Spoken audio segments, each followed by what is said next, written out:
एक बार एक कस्बे में एक चुड़ैल भेष बदलकर बूढ़ी अम्मा के रूप में रहती थी।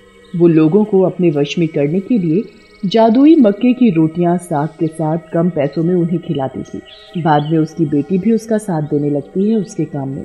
आह्वान वाले दिन वो चुड़ैल अपनी बेटी के साथ मिलकर उन वश में किए गए लोगों को झोपड़ी के खुफिया रास्ते से बलि देने के लिए जंगल में ले जाते हैं। पर बलि देते समय उन्हें उस कस्बे का प्रधान छुप कर देख रहा होता है। अरे बाप रे, चुड़ैल, कस्बे में चुड़ैल, वो भी झोली भर के। इतनी चुड़ैल देखकर तो लगता है चुड़ैलों की बारिश हुई हो। मुझे यहाँ से निकलना होगा, वरना मुझे यहाँ इन भूतनियों ने देख लिया तो मेरा भी राम नाम सत्य पक्का है। इधर चुड़ैल मिलकर उन लोगों का खून पी रही थी। इससे पहले कि कोई हमें असली रूप में देखे, हमें वापस झोपड़ी में चले जाना चाहिए। प्रधान लड़खड़ाता गिरता पड़ता घर पहुंचता है। अगले दिन से अम्मा और उसकी बेटी वापस मक्के की जादुई रोटियां बेचनी शुरू कर देती हैं। आखिर वो चुड़ैल यहाँ आई कैसे? कस्बे का प्रधान होने के नाते मुझे कुछ तो करना ही पड़ेगा। 2 दिन बाद लल्लन प्रधान के घर जाता है। उसके घर का दरवाजा खटखटाता है। प्रधान, ओ प्रधान, अरे प्रधान जी दरवाजा खोलो। कौन कौन कौन है बाहर? अरे प्रधान जी, हम हैं लल्लन, पंचायत वाले। आज इतना जरूरी फैसला करना था, कितने हफ्तों से फैसला अटका पड़ा था और इतने जरूरी दिन तुम आए नहीं। ऐसा तो कभी हुआ नहीं, फिर अब कैसे है? क्या बात हो गई ऐसी, बताओ तो।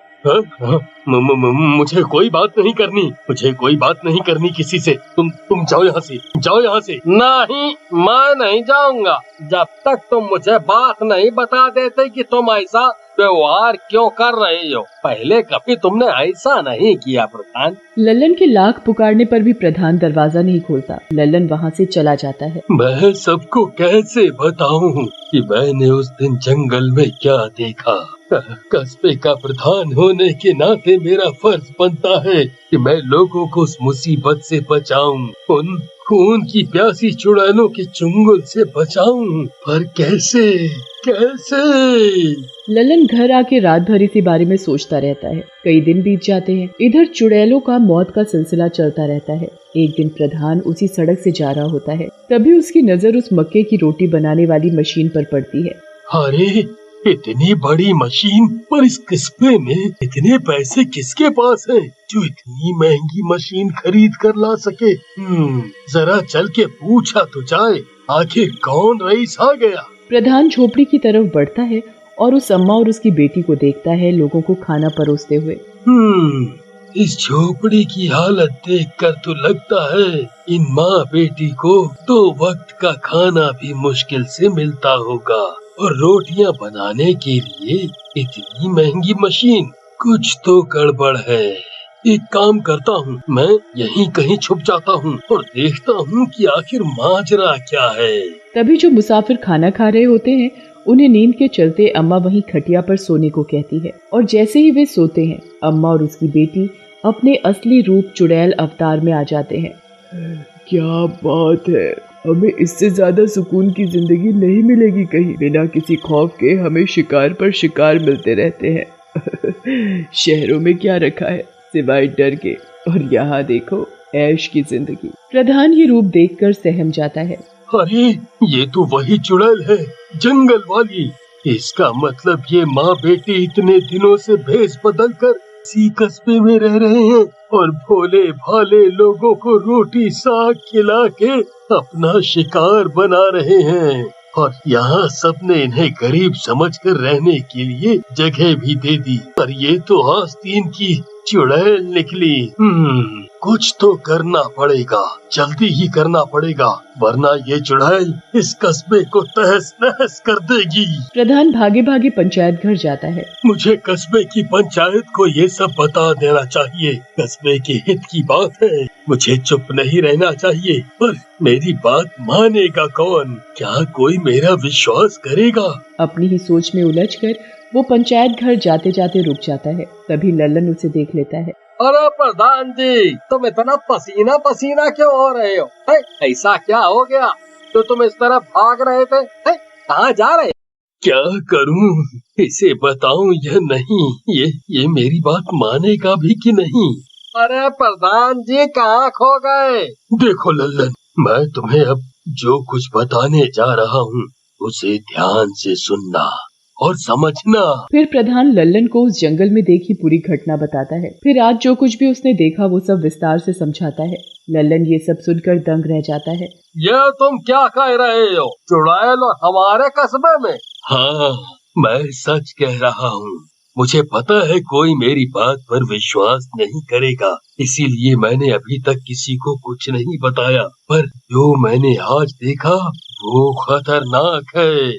भोले भाले लोग उस चुड़ैल की जादुई रोटियों के जाल में फंसकर मर रहे हैं और पंचायत का हिस्सा होने के नाते हमारा फर्ज बनता है कि हम कुछ करें और इस मुसीबत से सबको बाहर निकालें। बात तो तुम्हारी सही है, तो क्या करें? सारे पंचों को बताएंगे बात है? नहीं लल्लन, अगर ये बात जरा भी फैली तो लोगों के मन में डर बैठ जाएगा और मैं नहीं चाहता कि ये दहशत लोगों के मन में जाए। हमें ही कोई रास्ता, कोई तोड़ निकालना होगा। बहुत सोच विचार कर वे एक योजना बनाते हैं। अब चाहे जो हो जाए, हम सबको इन जादुई रोटियों से आजादी दिला के ही रहेंगे। हाँ। फिर वे लोग एक मंदिर में जाते हैं। वहाँ उन्हें एक बाबा मिलता है। वो बाबा को चुड़ैल के बारे में सारी जानकारी देते हैं। बच्चा, तुम लोग चिंता नहीं करो, बुराई कभी भी अच्छाई पर हावी नहीं हो सकती। इसका तोड़ जरूर मिलेगा।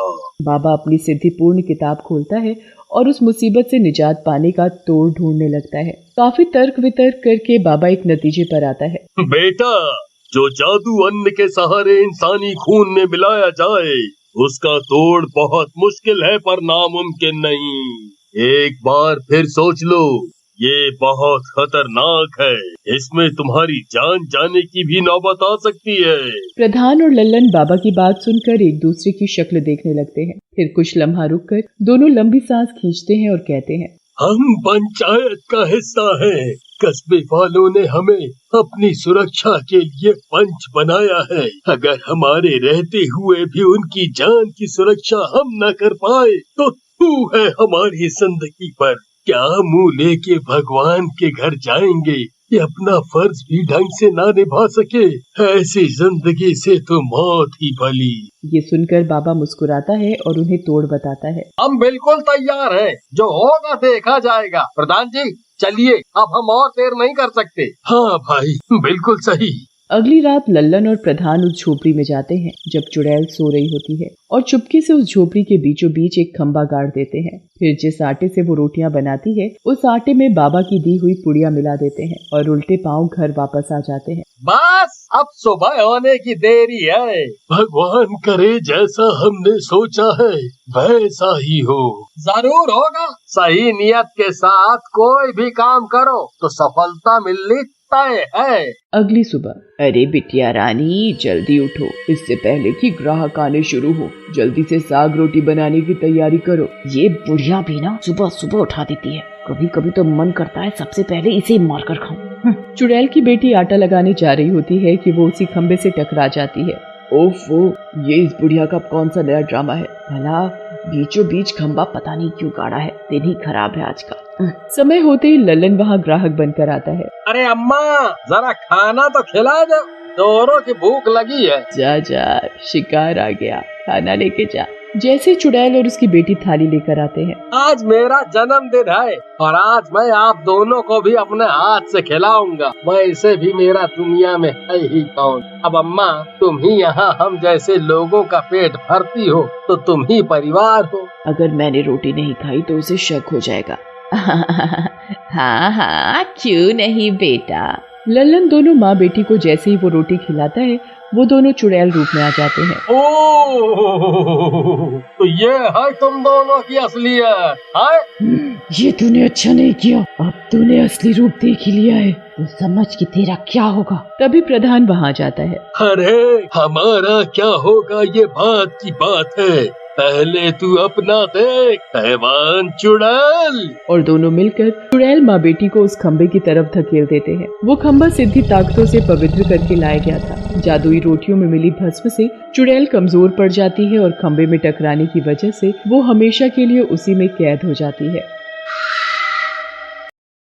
क्या